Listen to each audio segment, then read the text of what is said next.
So I want to begin the presentation, first of all, by dispelling some of the commonly held misconceptions as to what the philosophy of Stoicism actually is, because it seems to be a highly misunderstood branch of philosophy that's often ascribed quite a crude and reductive meaning by many who might not have looked into the subject too much.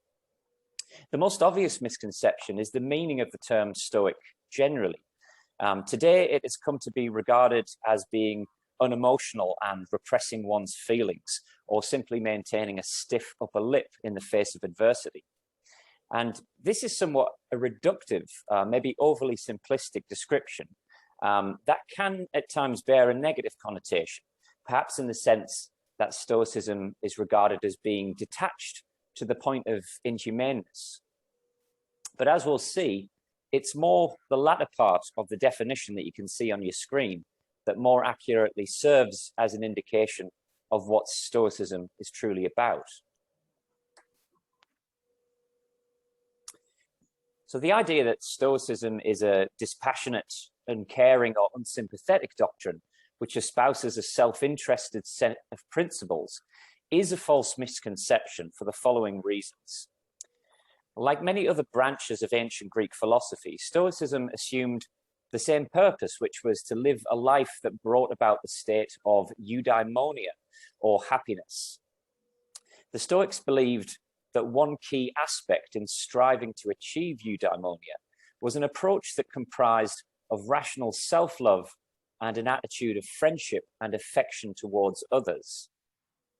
It was this sentiment that Marcus Aurelius espoused when he said, "Love humanity from the bottom of your heart, while rejoicing in doing good to others for its own sake and treating virtue as its own reward." And that quote is taken from his book, The Meditations. So contrary to the belief that Stoicism teaches one to be cold and indifferent to other human beings, it is rather a philosophy that seeks to promote goodwill and understanding with others. Stoicism teaches the development of self-control and fortitude as a means of overcoming destructive emotions.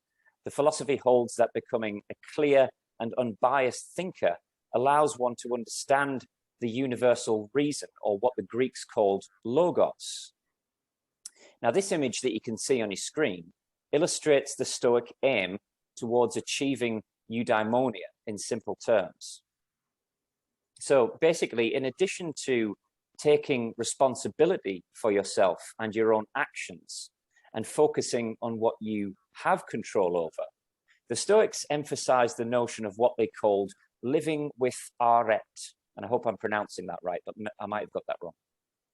But arete directly translates to virtue or excellence. But it has a second and deeper meaning of being your highest self. So while eudaimonia is the feeling of being in sync with our ideal self, arete is the way to get there. But nevertheless, arete is not something that we achieve. Instead, it fills our life from moment to moment. If we are focused on the quality of everything that we do and experience, we do what we are capable of in any given moment. And there's no room for regret, and therefore we flourish, according to this precept of Stoicism. So according to the Stoics, to achieve this high level of happiness, there are three fundamental precepts that one has to practice.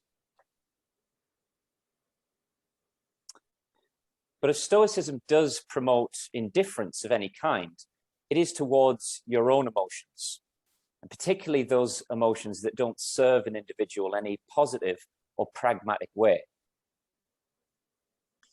Now, the precepts of Stoicism are conducive towards building psychological resilience.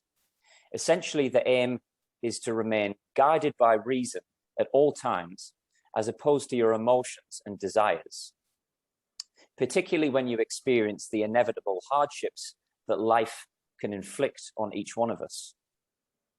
And this is why the Stoicism has often been regarded as the granddaddy of self-help movements.